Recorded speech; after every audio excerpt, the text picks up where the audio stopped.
Celebrate the 250th. Hopefully everybody had an opportunity to read the minutes. Get a motion to approve. So made. Motion is second. Any discussion? All in favor? All right, minutes are accepted.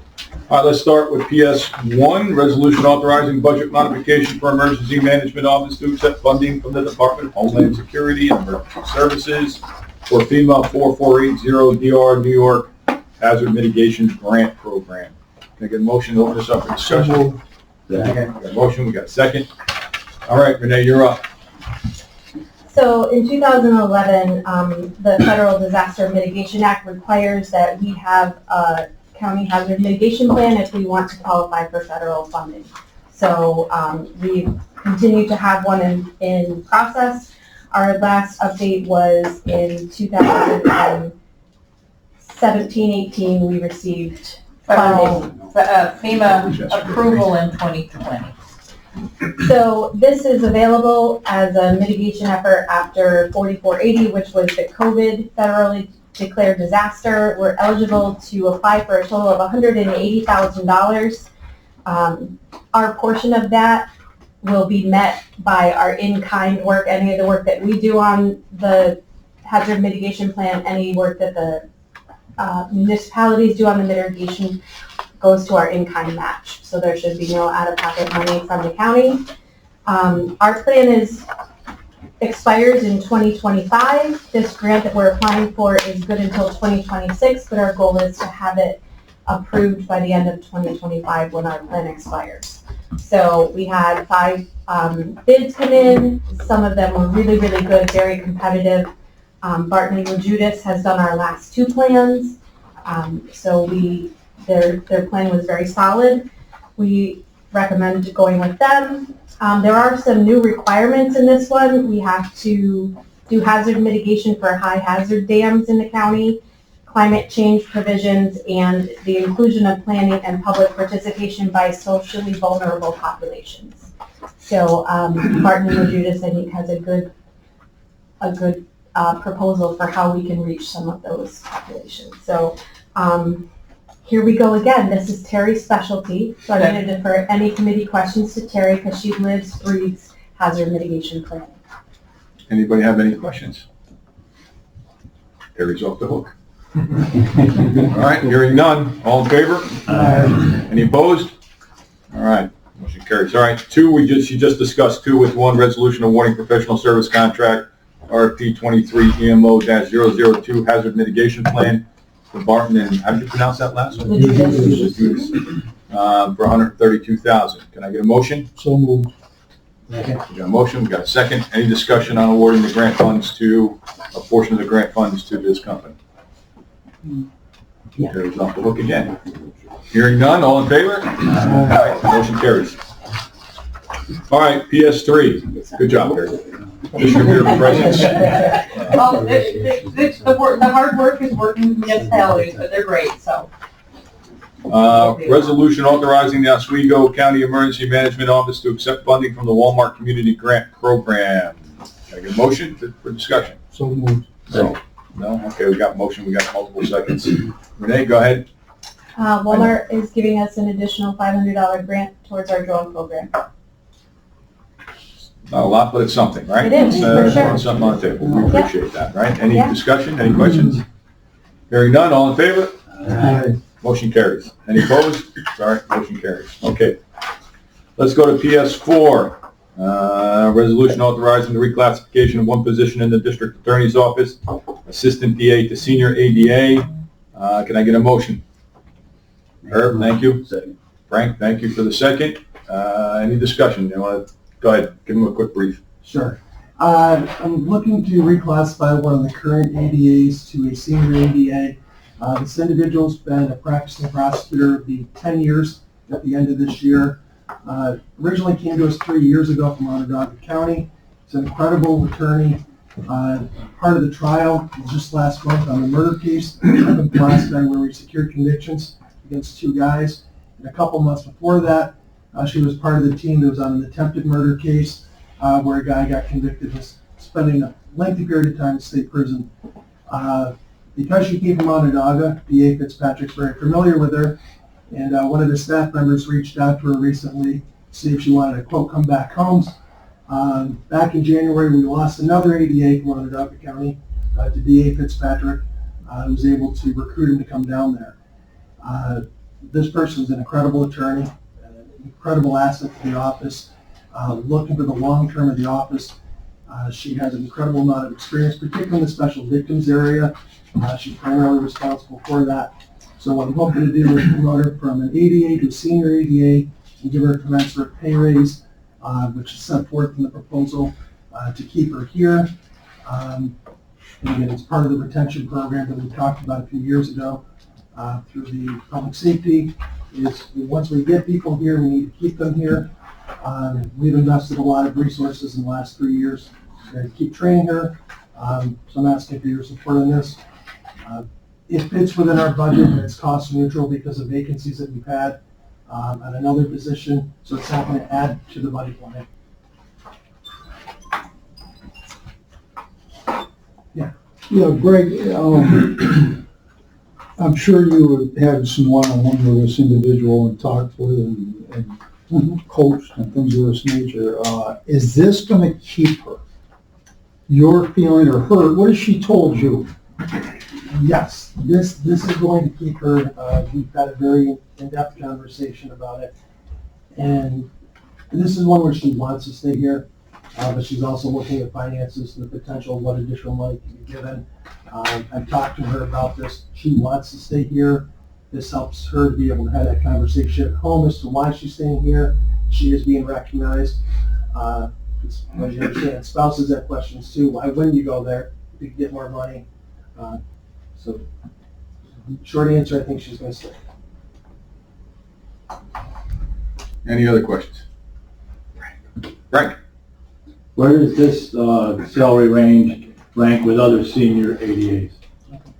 I have one other senior ADA, Matt Bell, who's making, I'm going to ballpark this, around 108 to 109. Matt's been with our office for 18 years. He's been a prosecutor for 22 years. So it puts her approximately 8 to 9 grand below him, which is appropriate given the levels of experience. And I did talk to Matt about this, saying, look, she's got a decade or more less experience than you. Are you offended by this? He says, Greg, we need to keep her. She's phenomenal. She's good. I don't care. If you want to give her the same salary as me, we need to keep her. So. Any further discussion?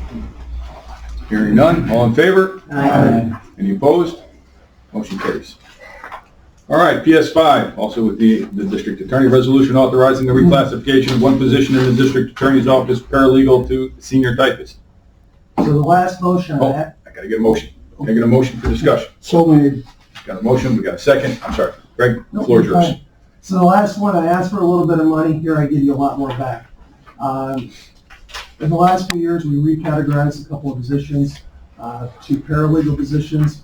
One of those paralegals left at the beginning of the year, take a position with the AG's office for a lot more money. Talking with the staff and looking at the availability of paralegals on the list, we thought if we reduce this back down to a senior typist, it's going to increase our ability to fill the position and be able to meet our needs within the office. So by reducing it, again, we have a candidate, we're hoping, off the list that just came through, and it's going to result in a $16,000 savings on salary. Any further discussion? Probably should have put that one before the other one. Right, that's what I'm Give us the money, then take it away. Okay. The order is very important. All right, hearing no further discussion, all in favor? Aye. Any opposed? Motion carries. All right, PS6, resolution authorizing budget modification, district attorney's office, additional hours. Can I get a motion for discussion? So made. Can I get a second? Thank you, Herb. All right. Essentially, I'm looking to transfer funds from salary and wages to additional hours. We have a typist who has been out because of family medical issues. She's now working part-time. She's trying to adjust, but we still have work to be done. So this is to put money in there so that other staff members can work some additional hours to keep up. Again, the money's there within the current budget, so it doesn't cost anything. Any further discussion on that? Yes, this person that you have you said had some medical issues and went to part-time. Is that position, she in part-time or is she still at the full-time? It's still a full-time position. She's working part-time hours, getting paid part-time hours, with the expectation she'll be able to come back full-time.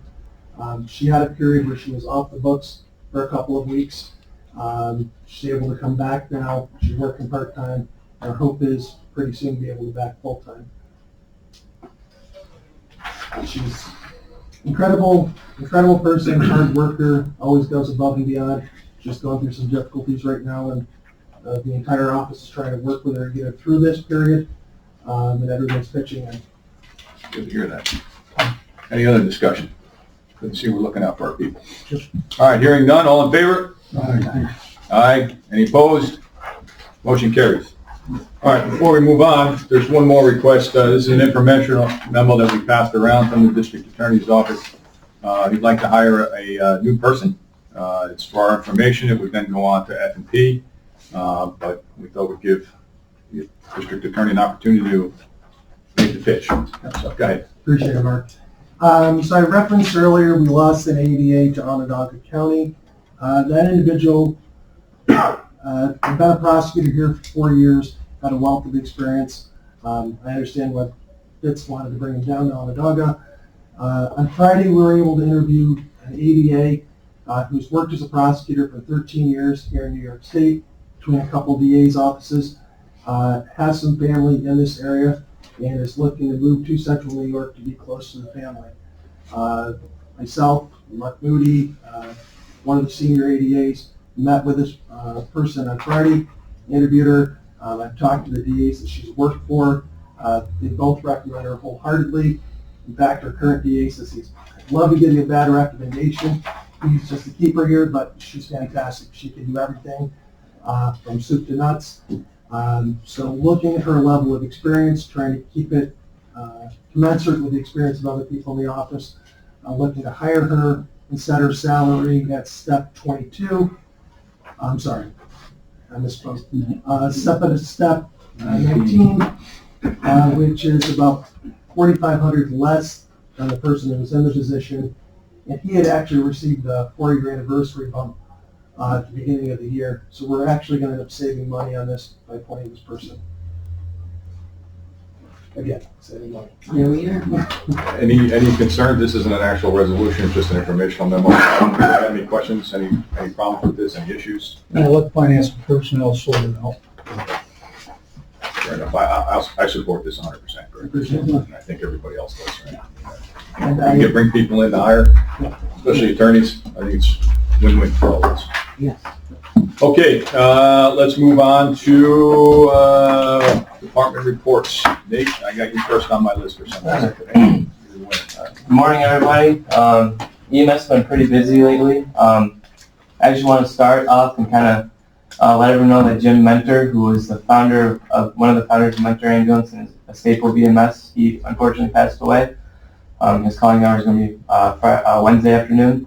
If anyone is interested in any more information on that, just let me know and I'll let you know the details. But the support from EMS agencies across Central New York has been overwhelming with coming in to help cover. So Mentor is going to go out of service for 8 hours and they're fully covered. So it's wonderful. It's really cool.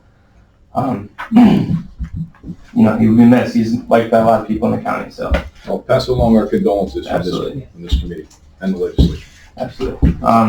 Other news though, our EMT class is up and running. Overwhelmed with the support in this class. We have 14 students. We normally have like 7 or 8. So absolutely phenomenal. Really excited to have that number. It's been rocking and rolling. Adam Howard's been doing a great job. So our advanced EMT class is in the works to be finalized.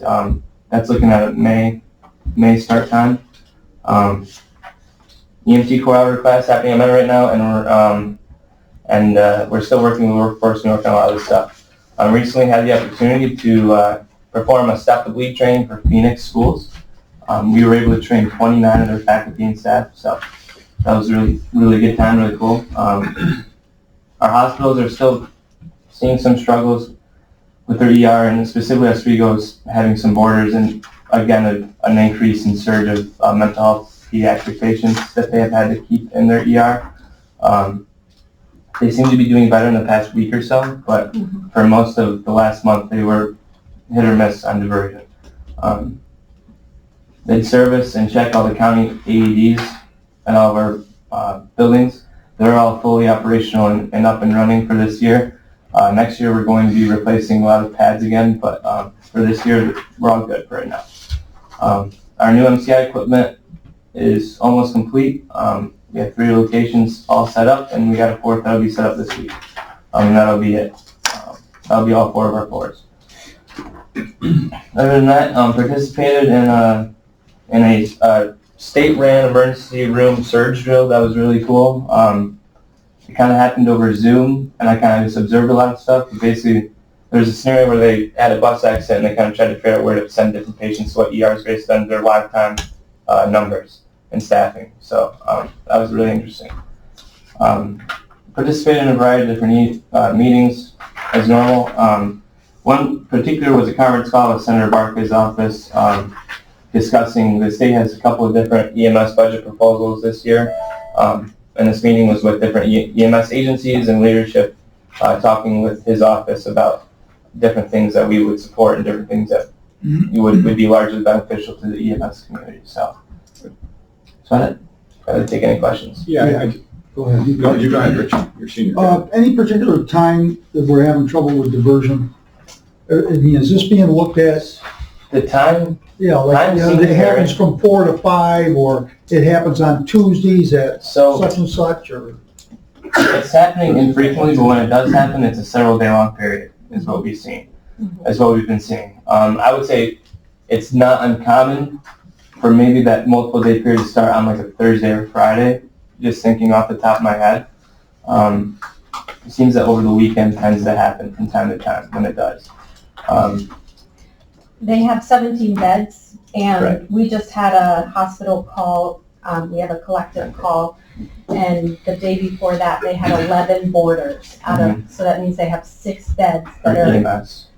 so it's because they're having a hard time finding placements for the people who need a different level of care and for their pediatric psych patients. Right. So They're not necessarily going on diversion because EMS is bringing in a ton of patients all at once. We're just the borders. their threshold, when they start to look at going on diversion, is a 3-hour wait time. Yep. So if they're hitting the point where somebody walks in the door till the time they walk out is more than 3 hours, then they consider going on diversion. Sometimes when they go on diversion, our ambulances are still bringing them patients because we have a shortage of ALS providers. And our protocol says if the hospital is your closest advanced life support, then you go to that hospital. You don't sit on scene and wait to meet another resource. So, you know, even when they have 3-hour wait time, sometimes we're still showing up on their doorstep. So they are looking at it. They're very conscientious about, you know, looking at their surge plan and,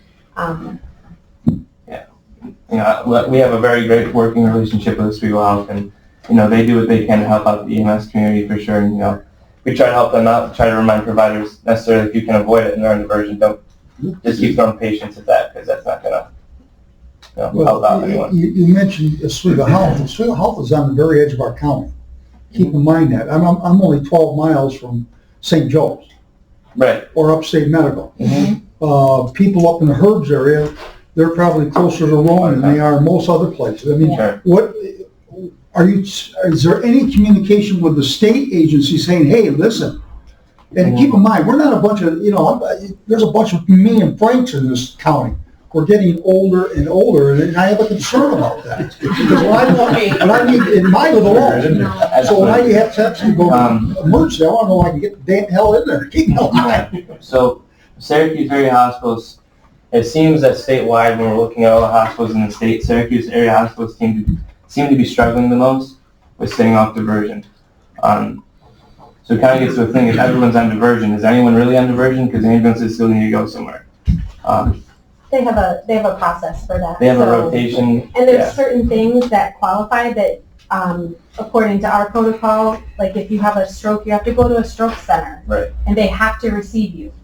So, you know, if you have an accident and you're a trauma patient, you have to go to a trauma center. So, you know, there's certain conditions that you go to that hospital because that's what they're qualified for and they need to take you. Yeah. So, and Kevin's people are very aware of what hospitals at any given point are on diversion.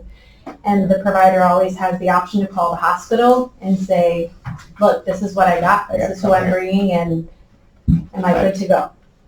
So if you have a place you want to go and you need an ambulance and you feel strongly about that, tell your provider, I want you to call them and see if they'll take you. Is there others, what services don't the hospital offer an emergency room over the weekend? I know like sonograms, they don't do sonograms over the weekend. I mean, are there multiple services so that? Interesting that you say that, just because the last time they were on diversion, part of that diversion, a period of time was their CAT scan machine was down. So they went on diversion because their CAT scan machine was down and they didn't have the ability to use that. So they did go on diversion, but in general, equipment issues or availability of services is not why we're seeing diversion. Okay, I was just curious. It's mostly borders. It's them, people coming in needing a different. Not in an emergency room. Yeah. Beginning stuck there. Pediatric psych is a significant issue right now. We do not have enough resources to address It pediatric seemed that psych. decreased for a little bit, and now it's increasing again. And I expect after break, we're going to see that again. Because we set them home for a week and then we're going to change their routine again, and who knows what's happening this week. All right, any further questions on diversion, staffing? I do have a question. How many, this is for me, I guess. How many volunteer EMT operations do we have running? Do we have any? So most of our volunteer EMT operations happen in our fire departments as far as rescue squads and stuff like that. All of our student-run EMS agency out of SUNY Oswego is fully volunteer, but other than that, almost the majority of everything else in our county as far as the EMS side is paid. So anyone that's volunteer would be associated with a fire department? Is that what you're For saying? the most part, in this county, yes. Yep. Okay, because the reason I bring that up is because we are presently in the process of writing a local law affording volunteer firemen and EMT workers partial tax exemption, right? So we focused a lot on the fire department, but I never really thought of. Almost all of our EMS agencies are. There are some, like There's some McPhee mixed has in there. drivers that will, McPhee and North Shore and NOCA has some drivers that are volunteer. So if that's the case, we need to take a look at that law and make sure that their qualifications are fit into it as well, so that we don't leave anybody out that might qualify because we didn't write the law. And I think the focus has been primarily on the volunteer fire department so far. That resolution has been moved to government courts where it belongs, right? I mean, it's a tax exemption. That same criteria that follows the volunteer firefighter benefit law Covers is afforded to EMS as well. Okay, so I just want to make sure, and then make sure that your people are aware of it as well, so that we're not leaving anybody behind. All right, any further questions for Nate? All right, thanks everybody. Renee? Alrighty, so we had the opportunity to host a mass fatality plan seminar that was really well attended. 40 participants over at the fire school taking a look at our mass fatality plan. In general, the consensus was, you know, a lot of people expect that we have a mass fatality plan, but a lot of people in the room had no idea what it looked like or what it said. So that was in preparation for the tabletop exercise that we're going to do in June. We're looking forward to that and seeing, we already know some areas and taking a deep dive and looking at this plan that we need to make some revisions, improve it. For instance, drones were not mentioned at all in our plan, and they certainly are a significant asset that could help us get eyes on the situation. So we're looking forward to doing a rewrite after that tabletop, but in general, I think Oswego County, and looking at our mass fatality stuff that we have over the last couple of years and our MCI plans and equipment, et cetera, you know, we all hope something never happens here, but I'm proud of the planning that we've done in the last few years to make sure we're as ready as possible. We participated in the regional communication training over at the IRTSI as well, looking at the state assets that could be accessed if we needed to ever have additional communications here. That was really fantastic. They brought all of their equipment so we could see what we can stand up in the event that we lost all communications. It was very impressive. Thanks, Kevin, for having them come in. We were asked to participate with National Grid on a storm response. The situation modeled very much like what happened in Buffalo, having a discussion about that level of significant impact on a county. We were very pleased to be asked to go and participate in that. We learned a ton about their operations, and they also got to, to see some things and hear some things from our side. So I would say, great experience for both of us. We do have some significant radiological things coming up this year. It is a FEMA evaluation year, so I'll just remind you all of that. June 21st, mark it on your calendar, is our FEMA evaluated exercise. May 16th will be the practice exercise for that, evaluated by the state. In preparation for that, we are having EOC training on April 19th and 20th. We are looking this year to do a much deeper and more concerted effort to use the online emergency management platform. And so the consultants will be coming to do end user training on Web EOC at that April 19th and 20th.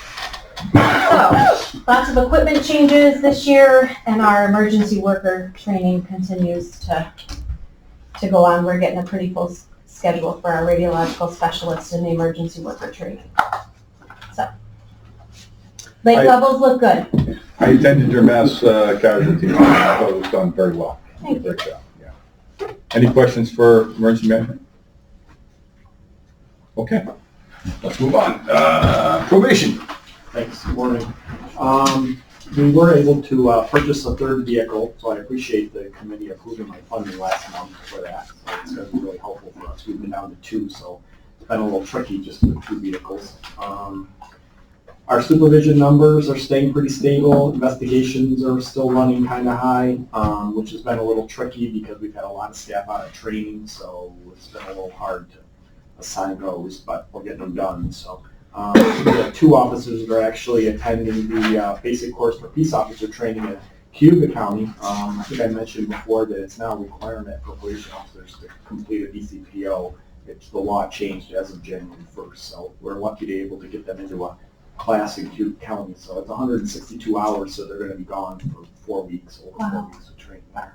And then in the fall, they've got to do fundamentals, and that's another 3 weeks in Albany. So there's a lot of requirements now for training for probation. And we're still providing programming in the jail. We're also running a couple of groups up in our office, some cognitive behavioral intervention programs. So I appreciate my staff's been stepping up and doing that. So it's been nice. So rather than just supervision and investigations, it's something extra we're being able to provide the community. So it's nice.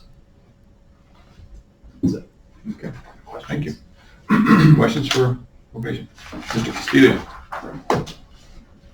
I'm looking at the back and the staffing here, and can I add it up to 27? POs? Yeah. Well, you got 4 supervisors, Oh, cotton supervisors. seven senior probation officers, and 16 POs. Of the 27, how many carry? 9. It varies a little bit month to month, like if somebody's out on a camp because of medical or whatever, but 9 trained to carry. Which, we have 1 in the academy right now, so that'll be another 1, and then the 2 at PCPO in Cuba County eventually, but we carry. So we have 12-ish. Is our plan to get everybody to be carried? So go ahead, sorry. No, if you plan on getting everybody to be able to carry? All new officers coming and do. Okay. So the reason I'm bringing that up is because it pertains to, as everybody has said, from the district attorney on around, to be able to get people to work for us, we have to be able to pay them. We're fighting with Onondaga County, and we have no problem with saying how we're fighting with Onondaga County to keep DAs and other things, but then when I bring it up about 911, well, we can't compare to Onondaga County. Well, yeah, but we can try to compare it to them for the district attorney. And we're having people go out in the field, out to see convicted criminals. And they should be, if they're carrying, they should be receiving equal pay, the equal work in other counties. I don't care if it's, where the county is. If we're putting people in the line where harm is to be done, and I know that there are department heads that do not want to bring forward their people's concerns about their salary and possibly leaving because they are appointed. And I'm not appointed, so I will take the torch and fight to be able to make sure that everybody in this county gets paid equal pay for equal work. I don't care where you work in this county. At this table right in here, there isn't any department in here that is not of the utmost importance, as far as I'm concerned, is public safety to this county. Everybody, they're important. Maybe somebody working for you doesn't think they're important, but they are. Their job is very, very important to the safety of this county. And I will fight tooth and nail to make sure everybody gets equal pay for equal salary, equal work, I'm sorry. Thank you very much. That's all I had to ask about that. Any other questions for probation? Okay, our fire coordinator's on vacation. It is spring break. 911. I'm not on vacation, I'm here. Fortunately. I apologize for the report being handed out late today. We've been having some issues with our reporting system on our phone side, so. But anyways, the numbers are there. I think at this meeting it's pretty safe to say that the increase in call volume that I've been talking about the past couple of years now is just commonplace. We're still over 40% higher than we were in 2019 before the pandemic. Which goes back to what we've been talking about with EMS and everything else. So we're still extremely busy. I don't see that changing anytime soon. We thought maybe someday things would calm down a little bit, but they're obviously not going to. So, as far as just some highlights of the management activity, we've been very, very busy lately. There's been a lot of work in the radio consortium, the Central New York Interoperable Communications Consortium. We were actually awarded 2 regional grants from New York State Target Grant Program. One for governance, which will be a pretty heavy lift. We're going to be looking to bring some consultants in to help with that to get some documentation of a lot of the processes and stuff that we're working through, because growing from a group of 4 counties to 9 now is showing some struggles, and all being on the same page, which directly caused some struggles this past month with the second grant that we received, which is a redundant master site core for the radio system. It's pretty much the only piece of the radio system that's not redundant as far as Oswego County is concerned. Not a huge impact. We put a lot of stopgap measures in place, but we did get the state to agree to fund that. It's about $1.5 million that has been awarded to Onondaga County, but the group actually voted last week that an end point location of that will actually be in Oswego County.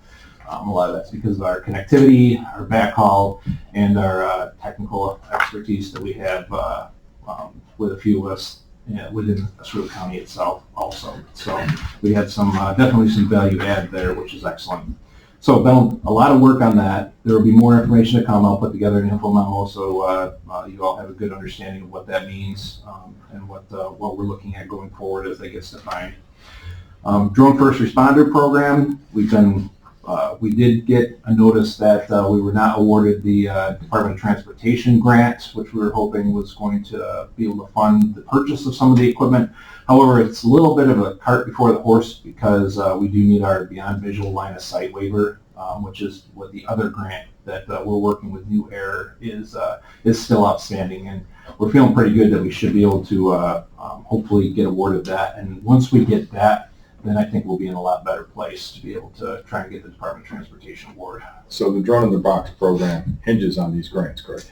The beyond visual line of sight, absolutely. The funding portion to be able to put 5, 6, 7 of these drone in a box that are about $100,000 a piece, that would take the burden off of Oswego County if we get the grants for that, obviously. So, there also has been a lot more buy-in from the fire service of late. We had a large structure fire in Constantia, and I was actually on scene for 5 hours flying, providing imagery. And the house is very large. It's right in, I guess, downtown Constantia, you could say, on the corner. And without having the drone imagery, Incident Command would have been not able to see what was actually going on because the structure was so cut up they couldn't send the firefighters inside, so everything was being worked out with ladder trucks. Same sort of thing, we had a large fire over on the west side of Oswego City here a couple weeks ago that literally you're standing in the road and everything looked fine. However, there was an active fire in the middle of the building burning at the top. And again, working off the ladder trucks, so being able to provide imagery and stuff to imagery and information to the incident commander was essential. So we're getting a lot more call-outs for that, and also talking about trying to move into supporting missing persons, water rescue evolutions, large brush fires, wildland fires, things along those lines, because it really is showing its value. I'll jump over CSI real quick. I'll come back to that. TOLA. The TOLA is 100% in effect now. The program's been rolled out. Again, with that, we've worked through some struggles on that as well. It's created a lot of work.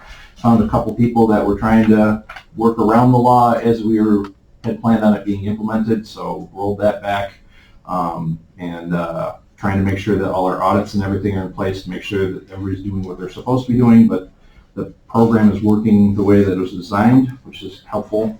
Is the complaints dropping? No. They're complaining about what I'm trying to do, even though it's not me. Well, I'm not talking about the tow company's complaint. I'm talking about people from the first complaining responders. about- I don't know if we've been able to see enough impact on that. Okay, hasn't been around long enough to see if anything. Correct. Okay, fair enough. So, and then we've been working to bring the EMO 911 communications trailer up and operational. That is functional at this point in time. We did have our open house we had back in January, but though we've done a bunch more work to that since, and we'll be going to be setting up like a show and tell type of thing here for our employees, and I'll welcome you all to join that as well and see the work we're doing on that. Jumping back to CSI, unless you wanted to. Okay. So Sheriff and I had been working together and trying to put together some different options to try and provide a technology package to the school districts that would be a little bit more consistent across the page. They're all required to do certain things. They're required to have their plans, their floor plans, things like that. So the thought process that we're trying to work towards would be an integrated Knox box system, which would be hopefully card swiped, so that way we could hand out cards like ID cards that would give access into these lock boxes that are in the exterior of the buildings, which would then give a set of keys for the building. So that would work good on fire side as well as law side. Right now, a lot of the school districts do have these programs built in with the fire departments, but they're based off of a key. So you have to physically have a key, which they typically give out in 1, maybe 2, to the fire departments on their first responding unit to be able to gain access to the school. Obviously, that's not going to work for every sheriff's deputy trooper, so we're looking into the key fobs, or the key card piece, which would be a little bit easier to manage, but there is a big technology thing on the backside of that, trying to manage that and connect it through the school system. So trying to put together a program on that. The other piece is radio interoperability. So trying to, well, we've already got Pulaski Central Schools and City have both bought equipment. Pulaski Schools is actually up and functional, that they put one of their radios in our tower site, and we connected into the consoles up at the 911 center, radio consoles. So we would have the ability for somebody within the school on their system that has coverage throughout their whole school to take their portable, go to an emergency channel, and then us at 911 can take and patch that to law enforcement directly, or we can patch it over to fire or EMS or whoever we need to. It gives us a great deal of flexibility. And it overcomes our issue that we have, at least with the initial discussion and stuff, of us not having good coverage within the school buildings themselves by operating on their system. So we've got that as a second step. The third step is trying to work towards interfacing with the cameras, which we had some good discussion with City BOCES last week. And pretty much all of the school districts, their cameras are connected to City through their network, and the technology side of things pretty much work off of one standardized platform that we would actually be able to get access to. So that was my big concern, was that we don't want to have a different platform for Fulton City Schools versus Central Square versus Pulaski, where in the heat of the battle, somebody needs to remember how all those operate. So that was a very good thing. So looks like the biggest hurdle there will be the MOUs to try and work through of, when it can be accessed, how it can be accessed, what can be accessed. But that also then adds in another layer, which we found a software solution for as well, of knowing what I'm looking at. Okay, so I can get in and I can look at a camera, but what am I seeing? Where am I? So that leads to another piece of software that is a active map that is actually a layer that sits on top of the floor plan of the building, and actually shows the locations of the doors. It shows what they're named, so that way a sheriff's deputy is coming up to door C, they can say, we're getting ready to enter door C, copy that, we can actually look, and the incident commander can look and see this is door C. It actually shows the locations of the fire alarms. So if we say this fire alarm's been pulled, we would actually be able to pull that information and look where that actual location is. And then it also has the locations of the cameras and the vision angle that they're pointing at. So if we're looking at camera 1, 2, 3, all right, there's camera 1, 2, 3, and it's pointing down this hallway. So that way we have some type of a reference to say we're looking down hallway Alpha. It's right outside, door C, something like that. To be able to give us information to be able to provide to the responders while they're responding in, as well as after the fact, or if there were a barricaded subject, this would really truly become more invaluable to that. Because it actually takes the whole area and sections it off in a grid, which law enforcement already does. Once something like that has been established, they'll set something up, a program up like that, but this would be something that would be pre-planned and set up ahead of time. And it kind of ties that all in together. So looking to put that whole piece together in a package. We did talk about it with Pulaski Schools and City BOCES, like I said last week. And thought process is that once we identify on the county side who is involved on our side, then we just need to set up a meeting, and Chris Todd from City BOCES is going to make sure that all of the school superintendents have a representative there, not a buildings and grounds person. They want to make sure that they have an admin person or the superintendent themselves attend this meeting. So we got leadership on board. Correct, absolutely. Trying to see if we can start right off at the top, and he's gonna push that as something that's pretty much required at this point that we have to get going, because we've been getting some buy-in from the lower tier people, but that's not where we need to be in order to get agreement and a blessing to try and move forward with 1, 2, 3, or all 4 of these. There are some federal grants that have just been announced that are available for this as well, and I think the state is working on something as well. Yeah. So there's been a ton of work on in general, and trying to piece in all this other stuff. So just a key point to these knock boxes, right? If you watch the video from the most recent shooting, the police would get up to the stairs and the door would be locked, right? So, and then they had to go back down and reroute different, and obviously they didn't know, the school as well as possible. But I think certainly that key should be a master key and unlock the door. Yes, typically inside those boxes, that's what they give you as a master key. Okay, that's good to hear. Yep. All right, awesome. All right, any other questions for 911? Noel, I'll start with Noel. I have a quick question about the toll law. I had a lot of constituents call me complaining about this way back before it was instituted. Yep. Did anybody go through the list to make sure that the businesses actually are where they say they are? Yes, so we went through, and that was the majority of what took so long. So we put the applications out, you send us the information, and then we compiled it all down, then made sure that their location they were giving us matched up with their business location, tax location, and then took and put together a inspection location report and a truck inspection report. And the sheriff's department went out and actually did physical inspections of each of these locations to make sure they were actually all legit. Perfect. So, and that's where we ran into some issues. People Some that were saying, not. But we're there, yes. Correct. Okay, Yes, because it's all based on who's the closest correct, as far as who you call. correct. Well, that's perfect. That'll make my guy happy. Mr. Castillo, you got a question? Go back to the CSI. Last meeting that we had, I believe we talked about the resolution that the motion that I made back almost a year ago now, okay, on the cameras outside being integrated to the 911 center. And at that time, you said that the contacts that you had lost as the superintendents had moved on. I know you got so much things in your hands that to handle. So I'm just wondering, where are we standing on this? Because, like I said, it's been almost a year, and we've had a lot of mass shootings, a lot of different places. And the last one, they got to the door, they got through the door. And my motion was to be able to stop them before they got to the door. Put it into a lockdown. And then it would go further with what you're doing with the cameras. And the cameras have to be, and that has to go through the school districts. They have to okay that. Inside, they don't like cameras inside. Anything that anybody else can see. And I kind of understand it, but not when you're talking about, children's safety. I have no compassion for anybody that tells me that, well, we don't want, 911 to be able to look at our cameras. So there is, and I know you know that there's a possibility that those cameras don't come on until there's a lockdown. Correct. Because they do it at the nuke centers, okay, the nuke plants. Their cameras don't come on until they're inside, until it's into a lockdown.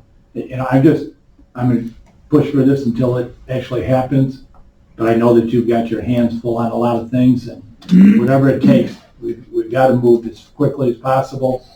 I know that you are. I know you're not staying with. That's why I asked you if anybody from Fulton had got in touch with you, because I brought it up at the last board meeting that they needed to get in touch with you, and I said that they haven't. And I think everybody should be talking to all their school boards and saying, you have to get in touch with the 911. You have to get in touch with Kevin. We have to get this going, because we can't say, well, we were working on it when it happened. Okay, that's something we don't want to say. Okay, and I think that everybody in here will push that to their school boards. They have to listen to us on this issue. Okay. Thank you very much for everything you're doing. Know that I'm going to keep pushing for this until it is actually implemented. Okay. Thank you. Okay, I do have a question. Sorry, John. Where are we at with 411? And I asked you to look into the one we're already paying for, right? Yeah. So did you guys have a conversation as to what would be better at this point? We have not, but the sheriff's lieutenant and myself and my CAD guy are going to a conference next week that we'll be able to deep dive into that program. Okay. And we do have a demo set up for that. Okay, good. So we have a program apparently that we already pay for that mirrors 411, the 411 program that you guys were pitching for. We don't know. Wow. So that's what Lieutenant knows what 411. Which lieutenant was that? Basil. Okay. What, we're talking Spillman? Correct. Yeah, the tip piece. Yeah. Is that gonna? So we don't know how much it matches up at this All right, point. so you guys are working it out. Correct. We're gonna try and figure it out so we get something. And to update you with tip 411, Kate has been in contact with them. They gave her a quote last week, I believe. She's fine tuning that, and some of it is for every school district to have their own app, or whether we just have one app that runs through the sheriffs or something like that. So she's getting some different quotes and options. It would be good for the school to But have. they're very much on board and very excited to try to get all the schools to buy into it, or us to buy into it for all the schools through the grant. And I guess that's what Kate's looking at, what the options are. I think I threw the number at you last week or 2 weeks ago. Yeah. That was much higher than I anticipated. So she also asked them Everything's higher than we anticipate that anyway. to adjust their numbers a little, and I have not met with her. Well, there is this We'll grant have a funding meeting thing. tomorrow at 10 with her. We could find out too, but I believe some of the schools already had Something in place. Yeah, Okay. because they purchased packages as well, that they have stuff. Now, whether or not they're utilizing it, we don't Well, it's know. great for school, but we're supposed to expand this out to the general public eventually, so we want to make sure it's something that melds. And I think, sitting in on the meeting the other day that we had, the big thing is we're talking to this person at the school, that person, and I think the superintendents, that were on with us the other day, finally got it where they said, we've got to get all the superintendents in one room or online to do a meeting and get buy-in from everybody together. I think that's the first time, at least that I've seen, that it sounds like they're like, let's talk, let's do this as a overall county group, not as independent districts. Everybody's doing their own little To thing. at least discuss it. To try and fix the issue. I've got nothing but support back from the people that I've spoken to on this. I don't think we're gonna run into any roadblocks today.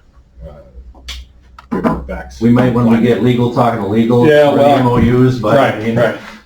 eventually the pressure will get there. What makes perfect sense might be a problem legally, so we run into issues there. Okay.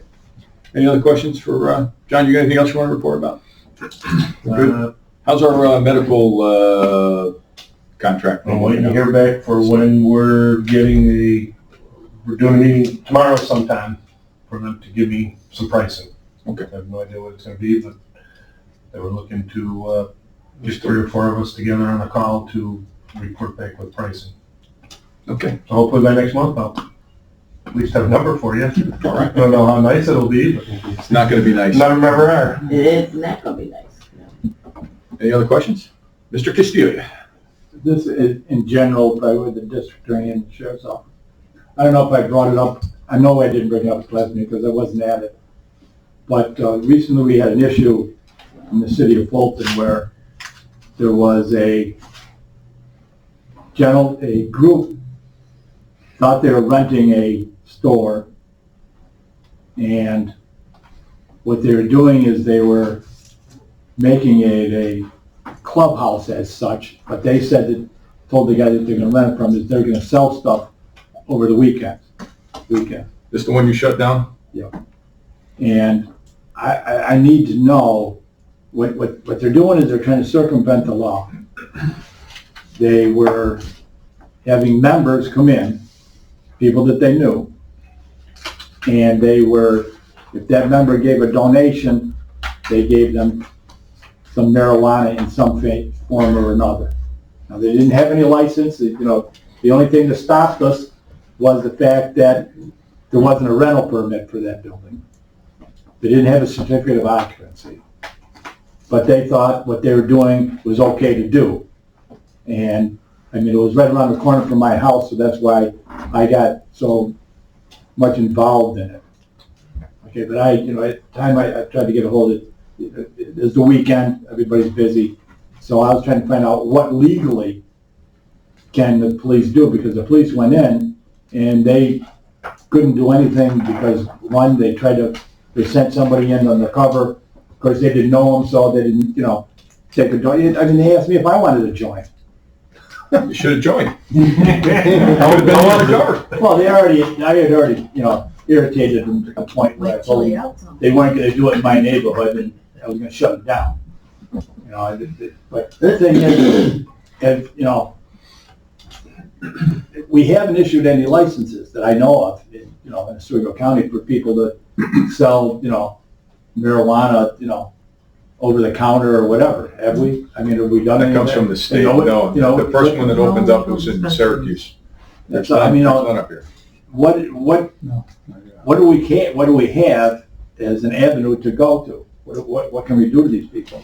Because they're gonna, he said, the guy. We're both looking at each other waiting for somebody to answer, I think. I'll answer your question. The answer for you is call the police. And don't put yourself at risk by going in there and messing around as a private citizen. They have made a statement that. I know you're a tough guy, Frank, but, things could They have turn made out. a statement that they're gonna open up, and the city of Fulton's not gonna be able to stop them.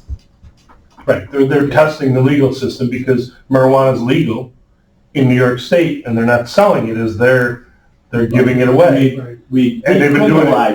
decriminalized it, we did not make everything legal because we No, don't have a license. Well, I get They it, don't but, understand, but it becomes they're testing it and looking for the legal battles. They're not selling it. Okay, so right now, because the police, They went in there twice, and not until the mayor said shut them down, did they shut them down. I don't know If they've got a rental permit, they have a rental permit in a storefront, okay? They're gonna go in there and they're gonna do this issue where they're gonna hand out marijuana if you give them a donation. They did not sell it to you.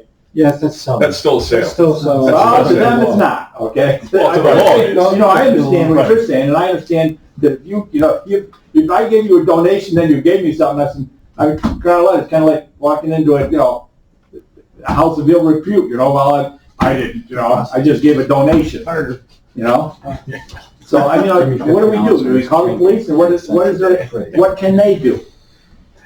Is there anything that they Greg's got an answer can on that. There's no answer, is there? Well, I'm not sure what the exact answer to address is. They are kind of using a loophole. So I just pulled up the instruction. It used to be for the sale of drugs, including marijuana, prior to the revisions was to exchange for compensation or not. When they revised the marijuana to cannabis, they changed the definition of sale under Article 222, and I'm looking at the criminal jury instruction right now, which says sell means to sell, exchange, or dispose of for compensation. Sell shall not include transfer of up to 3 ounces of cannabis to 24 grams of concentrated cannabis between persons 21 years of age or older without compensation. So again, if I gave you cocaine, whether you gave me money, that's a sale. They wrote it in specifically to say, if I'm not getting compensation, it's not a sale of cannabis. So I guess the question is, if the penal law doesn't fit, is there something under a different provision, or the general business law? Is there something else?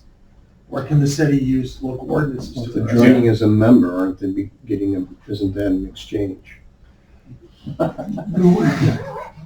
It's just. And my second question is, I do know that Oswego, and I don't know if you're familiar with this, Oswego was having a problem with it almost a year ago. And I know the task force assisted them with it, and I don't know what the answer is, but I think it took care of the problem. I will get with Lieutenant Pritchard and see what they use there and have him talk to the people in Fulton to at least give them any advice you can get from. I just think it's gonna happen, it's gonna happen in Oswego County. It's happening all over the state. Okay, and Everybody's trying different ways to shut it down, and I will also mention it on our Thursday state sheriff's call, because I'm sure there's other places throughout the state that have it, and I'll ask them what they're using or how they're doing it, so that. I think part of what occurred in Oswego last year, just to remember, was basically you're buying a sticker or a card.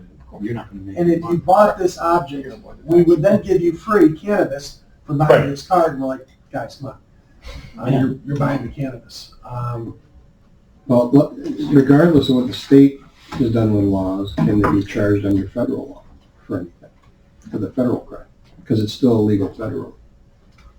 If you can find me a federal agent that will prosecute it or let us charge, I'd love to talk to them, but when we call and say we got somebody selling small amounts of marijuana, even if it becomes large, but individually it's small, I mean, they won't talk to us unless we're So you talking need a pounds. federal officer to do the charge. Then you can't. But the federal officer won't do it unless you're talking pounds. Right. Okay. That I'm having for years. And probably not even pounds, we're talking hundreds of pounds. Okay. They're probably gonna be over 100 pounds before a federal officer, even when we're stopping cars sometimes when they have 60, 70 pounds on the highway, we call them and say, hey, you want this case? They're like, no. So to answer your, Believe it or not, hold the police.